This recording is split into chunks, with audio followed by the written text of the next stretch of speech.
Hello everyone, welcome to my channel study studio. हाँ जी बेटा, कैसे हैं आप? थोड़ा इसको बड़ा कर देती हूँ हल्का सा, ऐसे। ओके, अब अच्छे से दिख रहा होगा ना आपको? अच्छा जी, ये ठीक है, यहाँ पे ठीक है। ओके, कल बेटा हमने वीडियो बनाई थी बेटा संज्ञा के ऊपर। क्या बनाई थी? संज्ञा के ऊपर। संज्ञा किसे कहते हैं और उसके कितने प्रकार होते हैं, ठीक है। तो बहुत ही छोटी वीडियो है और उसमें हर ऐसे बताया गया है कि हर चीज़ आपको अच्छे समझ में आ जाएगा और पेपर में चाहे कैसे भी घुमा फिरा के पूछे आप उसका एक्सप्लेन अच्छे से कर पाएंगे। I am 100% sure. ओके, आज हम इसका सेकंड चैप्टर करवा रहे हैं सर्वनाम। तो जैसे कि पढ़ते हैं तो स ऊपर रे होता है ना, ये रे, इसको रे बोलते हैं। स रे वे नाम है, इसको ऐसे पढ़ते हैं सर्वनाम, ठीक है। कभी को बच्चे इसको कन्फ्यूजन ना हो पढ़ने में, कोई सर्वनाम पढ़ता है, कोई कुछ पढ़ता है कुछ, ठीक है। तो इसको रे को पहले बोलना है, वे को पीछे बोलना है।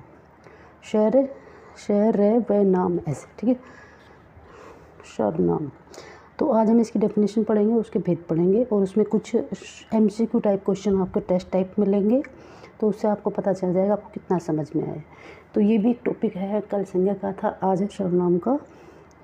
तो सर्वनाम की परिभाषा लिखो, उसके भेद बताइए। तो अक्सर बच्चों ने क्या करते हैं, बच्चे इसकी ये जो डेफिनेशन लिख रखी है ना बुक में, जो जिसकी भी बुक में लिखी हुई होती है उसको बच्चे यूं का यूं याद करते हैं, उसको समझते नहीं उसमें कैसे क्या है ये। तो अगर आप समझोगे तो कभी भी लाइफ में नहीं भूलोगे, अगर ऐसे कैसे आप याद करोगे तो आपको पेपर में भी याद नहीं रहेगा, है ना। तो कैसा करना है आपको, जो सब संज्ञा के स्थान पर प्रयोग हो, संज्ञा के स्थान पर यूज होते हैं ना, प्रयुक्त होते हैं, उनको सर्वनाम कहते हैं। जो पहले तो संज्ञा था, संज्ञा में क्या था, नाम था, किसी वस्तु का नाम, है ना। नाम संज्ञा में क्या था बेटा, किसी भी व्यक्ति वस्तु का नाम, गुण, भाव, दोष आदि को हम क्या कहते थे, संज्ञा कहते थे, ठीक है। और सर्वनाम में क्या कहते, जो सब संज्ञा के स्थान पर, जैसे उसमें क्या था कि संज्ञा क्या है, जैसे ताजमहल है, ठीक है, ताजमहल है तो ताजमहल हो गया, इसका हमने नाम दे दिया, ताजमहल हो गया संज्ञा। लेकिन ताजमहल की जगह में हम ये वो ऐसे सब, जैसे एक हम लाइन लिखते हैं तो एक बार लिख देते हैं ताजमहल बहुत सुंदर है, यह हमारे घर के पास है। तो जो यह शब्द मैंने यूज किया वो सर्वनाम है, क्योंकि संज्ञा की जगह पे यह शब्द आ गया। ताजमहल, बार बार ताजमहल ताजमहल तो नहीं बोलूँगी मैं, अगर मैं बार बार ताजमहल ताजमहल बोलती हूँ तो वो गलत होता है ना। तो जो शब्द संज्ञा के स्थान पर प्रयुक्त हो, जो शब्द, जो वाक्य, कुछ भी आप लिख सकते हो, कुछ ऐसे ज़रूरी नहीं आप इसमें जो लिखा है वो लिखे, नहीं, जो शब्द संज्ञा के स्थान पर प्रयुक्त हो उसको हम क्या कहते हैं, सर्वनाम कहते हैं। तो कैसे याद हो गया, वाक्य में संज्ञा के स्थान पर प्रयुक्त होने वाले विकारी शब्द को सर्वनाम कहते हैं। आपको कोई ज़रूरत नहीं है विकारी याद नहीं रहता, आपको कोई ज़रूरत नहीं है वाक्य याद नहीं रहता, कोई बड़ी बात नहीं है, ठीक है, कुछ भी करने की ज़रूरत नहीं है। संज्ञा के स्थान पर प्रयुक्त होने वाले शब्दों को सर्वनाम कहते हैं। संज्ञा के स्थान पर प्रयुक्त होने वाले शब्द को सर्वनाम, इतना ही बहुत है। ओके बेटा, अगर आपको वाक्य में याद रहे या ना रहे कोई बात नहीं, बस इतना ही बहुत है। संज्ञा के स्थान पर प्रयुक्त होने वाले, संज्ञा की जगह पे जो शब्द प्रयोग होंगे उनको हम क्या कहेंगे, सर्वनाम कहेंगे। जैसे वह, तू, मैं, हम, तुम, आप आदि, ये तो हुए सर्वनाम शब्द। इतना सबको याद हो गया होगा, ठीक है बेटा। अब उसके बाद क्वेश्चन बनता है सर्वनाम के कितने भेद होते हैं। तो सर्वनाम के 6 प्रकार होते हैं, 6 भेद होते हैं। प्रकार और भेद दोनों एक ही बात है, ठीक है। तो सबसे पहले हम इसके नाम बताऊंगी मैं, उसके बाद इनकी परिभाषा बताऊंगी, उसके बाद इसके उदाहरण भी बताऊंगी और इन्हीं में से फिर हम MCQ क्वेश्चन करेंगे कि आपको कितना समझ में आया। कोशिश करना बेटा सारे MCQ आपको आते हों, क्योंकि इतने ही छोटी सी जो वीडियो है इसमें 6 भाग हैं, इन्हीं में से सारे क्वेश्चन होंगे। ओके, तो आपको रट्टा नहीं मारना है, सिर्फ इनके नाम अच्छे से याद करने हैं। नंबर 1 तो है पुरुषवाचक। सबसे पहला है पुरुषवाचक। पुरुषवाचक के 3 भेद होते हैं, उत्तम पुरुष, मध्यम पुरुष, अन्य पुरुष। ये मैं डेफिनेशन कराऊँ तो बता दूँगी। सेकंड पर सबसे पहले पुरुषवाचक याद करेंगे, निश्चयवाचक याद करेंगे, अनिश्चयवाचक याद करेंगे, संबंधवाचक याद करेंगे, प्रश्नवाचक और निजवाचक, ठीक है। और आपको मैं इस तरीके से समझाऊँगी, आपको इनको भी याद करने की जरूरत नहीं पड़ेगी, ठीक है। सबसे पहले देखिए पुरुषवाचक, देखिए नंबर 1 पे पुरुषवाचक, जिस सर्वनाम में वक्ता, वक्ता कौन होता है बेटा? बोलने वाला। श्रोता होता है सुनने वाला, जो बोल रहा है और जो सुन रहा है और जिसके संबंध में चर्चा हो रही है, यानी कि एक दो आदमी खड़े हैं, है ना, एक बोल रहा है, एक सुन रहा है, और ये तीसरा आदमी है, इसके बारे में वो बातें कर रही है ना। तो 3 का हो गया ना पॉइंट। तो एक बोलने वाला, एक सुनने वाला, एक जो जिसके बारे में बात हो रही है, उसका ज्ञान प्राप्त हो, उसे पुरुषवाचक सर्वनाम कहते हैं। अगर आपको कभी भी ध्यान नहीं रहे तो ये आप चित्र देख लेना, ये एक आदमी है, एक ये, एक तीसरा ये। तो 2 आदमी आपस में बात करें, लेकिन दोनों इसके बारे में बात करें। तो बोलने वाला, वक्ता और श्रोता। अगर आपको वक्ता श्रोता बोलने वाला सुनने वाला दोनों लिखो, दोनों ठीक है। बोलने वाला, सुनने वाला और जिसके बारे में बात कर रहे हैं, जिसके बारे में चर्चा कर रहे हैं, उसका ज्ञान प्राप्त हो, उसे हम क्या कहते हैं? पुरुषवाचक सर्वनाम। ओके, हो गया। इसके 3 भेद होते हैं, देखो, उत्तम पुरुष, मध्यम पुरुष, अन्य पुरुष। तो उत्तम पुरुष में होता है मैं और हम, ये आपको थोड़ा अच्छे से याद कर लेना। मध्यम पुरुष में होता है तू और तुम, अन्य पुरुष में होता है वह और वे। ये बहुत कम, मतलब कि ज़्यादा तो यही आती है डेफिनेशन। अगर इसको भी आप अच्छे से याद कर लेंगे तो बहुत अच्छी बात है। नहीं भी हो रहा है तो ओनली पुरुषवाचक भी याद कर सकते हो, लेकिन आप इतना लिखोगे यहाँ तक तो आपको फुल मार्क्स मिलेंगे, कोई नंबर नहीं कटेगा और बहुत टीचर इम्प्रेस होता है। ठीक है। सेकंड देखिए निश्चयवाचक। निश्चयवाचक, निश्चय मतलब निश्चित है, जैसा कि इस वर्ड में दे रखा है ना, निश्चय यानी कि निश्चित है। जिस सर्वनाम से वक्ता के समीप या दूर की वस्तु का निश्चय होता हो। अब बच्चों के लिए इतनी ये मुश्किल हो जाता है कि बच्चे सोचते पता नहीं क्या है, लेकिन आप इसको समझो। निश्चयवाचक, जिस सर्वनाम से, आपको हर लाइन में ये लाइन बोल, देखो ये लिखा रखा ना, जिस सर्वनाम से, जिस सर्वनाम से, सब में यही है, जिस सर्वनाम से। ठीक है, ये तो इतना तो याद कर लोगे।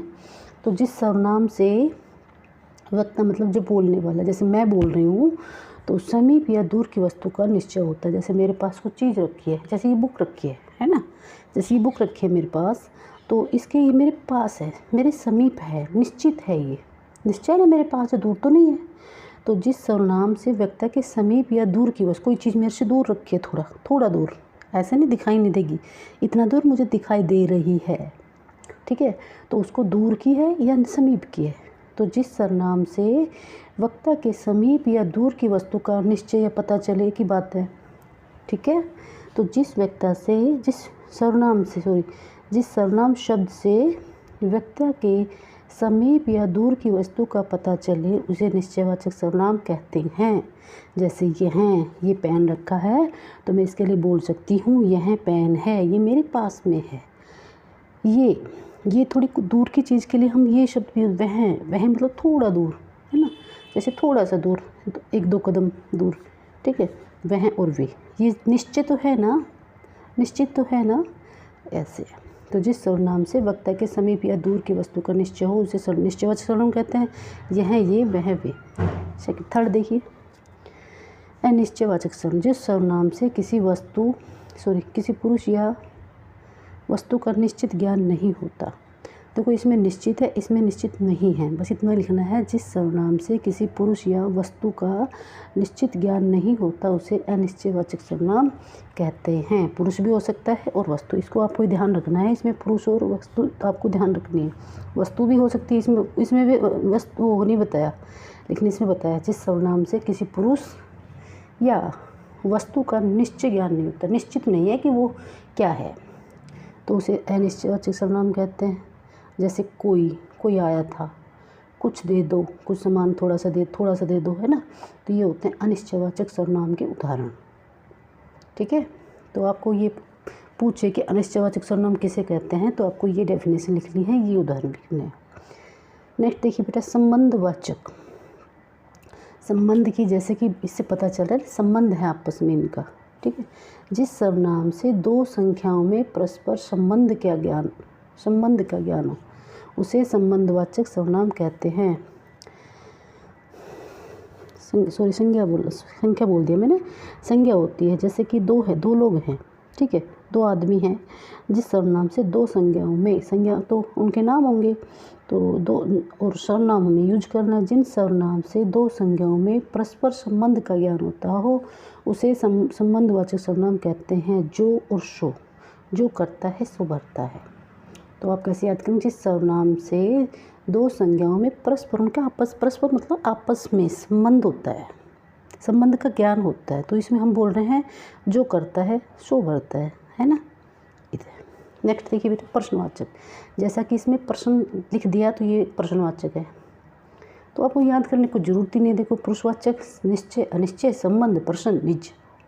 ओके, तो प्रश्नवाचक में प्रश्न पूछा जाएगा। इसमें जिस सर्वनाम का प्रयोग प्रश्न पूछने या कुछ जानने के लिए होता है, प्रश्न पूछा जाता हो जिस सर्वनाम में, जैसे कोई, क्या कर रहा है, कौन, ये शब्द होगा ना। क्या, ये सर्वनाम शब्द हैं। कौन, क्या, मैं क्या कर सकता हूँ, तो ये प्रश्नवाचक हो गया। तो ये जिसमें प्रश्न पूछने और कुछ जानने के लिए होता है उसे प्रश्नवाचक सर्वनाम कहते हैं। जिसमें आप ऐसे भी याद नहीं रहता तो आप ये भी लिख सकते हो जिसमें कुछ प्रश्न पूछने का ज्ञान होता हो, जिसमें जिस भी वाक्य में जिस भी प्रश्नवाचक सर्वनाम, जैसे कि जिस भी सर्वनाम का प्रयोग प्रश्न पूछने के लिए किया जाता है उसे प्रश्नवाचक सर्वनाम कहते हैं। जैसे कौन, क्या, मैं क्या कर सकता। ठीक है बेटा। नेक्स्ट देखिए, निजवाचक सर्वनाम। तो निजवाचक सर्वनाम में क्या होता है, बोलने वाला। निज मतलब होता है, सबसे पहले निज मीन्स, निज का अर्थ होता है अपना। निज मीन्स अपना, मैं। ठीक है, तो बोलने वाला जहाँ अपने लिए आप शब्द का, जो बोलने वाला होता है, वक्ता होता है, बोलने वाला अपने लिए आप शब्द का या अपने आप शब्द का प्रयोग करता हो, अपने लिए प्रयोग करता हो, आप शब्द का प्रयोग करता हो, वहाँ निजवाचक सर्वनाम होता है। ठीक है, तो इसमें आपको आप पे ही ज़्यादा फोकस करना है।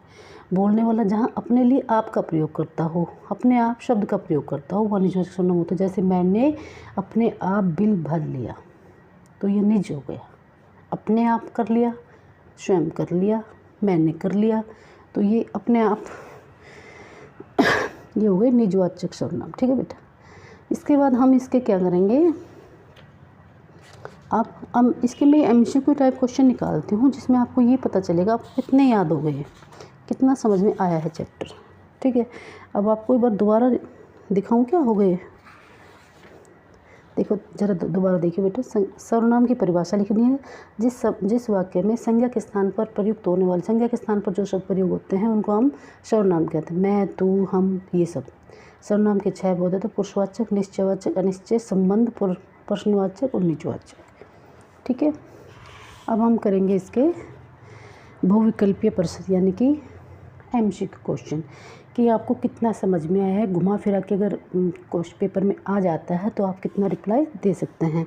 ये 14 क्वेश्चन है, तो आपको बड़ा ध्यान से देखना होगा और समझना होगा और उनका आंसर देना होगा। इस तरह के क्वेश्चन बनते हैं पेपर में। देखिए, संज्ञा के स्थान पर आने वाले शब्दों को क्या कहते हैं। संज्ञा के स्थान पर जो शब्द प्रयोग होंगे उनके हम सर्वनाम बोलेंगे, है ना। ये सर्वनाम हो गया।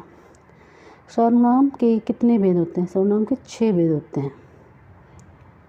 उनके नाम अगर पूछे, 3 नंबर का क्वेश्चन है, उनके नाम भी लिखो तो आपको नाम भी लिखने हैं। उनकी डेफिनेशन पूछे, डेफिनेशन भी लिखनी है। 1 नंबर का पूछे तो सिर्फ 6 लिखने हैं। जिससे बोलने वाले, सुनने वाले और जिसके विषय में कहा जाए उसे कौन सा सर्वनाम कहते हैं। बोलने वाले, सुनने वाले, मैंने 3 का उदाहरण दिया था ना बेटा, 3 लोगों का, बोलने वाला, सुनने वाला और जिसके विषय में, तो उसको पुरुषवाचक सर्वनाम कहते हैं। तो ये पुरुषवाचक आ गए। पुरुषवाचक सर्वनाम के 3 भेद बताए थे, ये भी ठीक है। जिसका प्रयोग बोलने या लिखने वाला अपने लिए करता है। जिसका प्रयोग बोलने या लिखने वाला अपना लिए, कौन सा पुरुषवाचक सर्वनाम होता है। पुरुषवाचक, देखो इसमें ये जरूर ध्यान रखना, निजवाचक नहीं लिखना है। इसमें पुरुषवाचक के 3 उदाहरण थे, उनमें से आपको बताना है। तो क्या बोला है, बोलने वाला, लिखने वाला। तो बोलने लिखने वाला क्या है, मैं, तो मैं उत्तम पुरुष में आएगा। ठीक है। जिसका प्रयोग सुनने वाला और पढ़ने वाला, देखो आपको इनमें कन्फ्यूजन हो ना तो आप इनको अच्छे से ही देखो। 1 सेकेंड, देखो ये क्या थे, उत्तम पुरुष में मैं और हम थे। ठीक है, और ये क्या, दूसरा क्वेश्चन क्या बन रहा है, मैं और हम, बोलने वाला और लिखने। दूसरा है जिसको सुनने और पढ़ने वाले के लिए प्रयोग होता है उसको पुरुषवाचक, कौन सा पुरुषवाचक होता है, मध्यम पुरुष। सुनने वाला और पढ़ने वाले के लिए, तो मध्यम पुरुषवाचक में क्या है, तू और तुम। ठीक है, ये उदाहरण भी पूछ सकते हैं और ऐसे पूछ सकते हैं। ये आपको याद रखने पड़ेंगे क्योंकि ये थोड़ा कन्फ्यूजन वाले क्वेश्चन है तीनों। ठीक है, तो इनको आप अच्छे से समझ लेना और याद कर लेना, ठीक है बेटा। जिसके विषय में कहा या लिखा जा रहा है उसे कौन सा पुरुषवाचक, ये तीनों प्रश्न आपको अच्छे से याद कर लेने समझ के, क्योंकि ये थोड़े कन्फ्यूजन वाले क्वेश्चन हैं, आपको कन्फ्यूज कर सकते हैं। तो आप इन तीनों को तो याद कर लेना और इनके उदाहरण भी तीनों के, जैसे ये 3 है ना बेटा, इन तीनों के आपको ये उदाहरण भी याद करने ये वाले, ठीक है, तो आपको दिक्कत नहीं आएगी। नेक्स्ट क्वेश्चन देखिए बेटा, क्वेश्चन नंबर 8। जो सर्वनाम निश्चित व्यक्ति वस्तु का बोध कराते हैं उसे निश्चयवाचक सर्वनाम कहते हैं। ये तो बड़ा आसान है, मुश्किल है तो बस ये 3 क्वेश्चन है, ठीक है, क्योंकि इनको समझने में थोड़ा टफ है। जिस सर्वनाम में निश्चित व्यक्ति वस्तु का बोध न हो उसको कौन सा निश्चित व्यक्ति पता ही नहीं है कौन है, तो उसको अनिश्चयवाचक सर्वनाम कह देंगे हम, है ना आसान। अच्छा जी, जो सर्वनाम एक बात पर दूसरी बात से संबंध जोड़ते हों, एक बात और दूसरी बात का जो करेगा सो भरेगा, तो वो हो जाएगा संबंधवाचक, संबंध है उससे। जिन सर्वनामों में किसी का प्रश्न का बोध उसे प्रश्नवाचक सर्वनाम हो जाएगा। जिन सर्वनामों का प्रयोग कर्ता के लिए होता है, वक्ता अपने लिए करता है, वक्ता कौन है, बोलने वाला, वक्ता के कर्ता के लिए करता है कौन सा सर्वनाम, वो निजवाचक है, अपने आप के लिए करता है। इसे किस प्रकार का सर्वनाम कहते हैं, इसी निश्चितवाचक, जैसे इसे निश्चित है ना, ये निश्चित है तो इसे निश्चयवाचक सर्वनाम। किस प्रकार का सर्वनाम है, संबंध, जो करेगा सो भरेगा, तो वो उसमें संबंध था उसमें, ठीक है बेटा। आशा है सभी को बहुत अच्छे से ये वीडियो समझ में आ गई होगी। अगर आपको वीडियो अच्छे से समझ में आ गई है तो लाइक एंड सब्सक्राइब कीजिए। Thank you very much. अगला हम जो चैप्टर है तीसरा है क्रिया का, अगली वीडियो में कोशिश करेंगे तीसरा चैप्टर लेके आएँ वीडियो में। और अगर आपको वीडियो बहुत अच्छी लग रही है तो लाइक एंड सब्सक्राइब कीजिए, कमेंट करिए ताकि मुझे पता चले, ठीक है बेटा। Okay, thank you very much.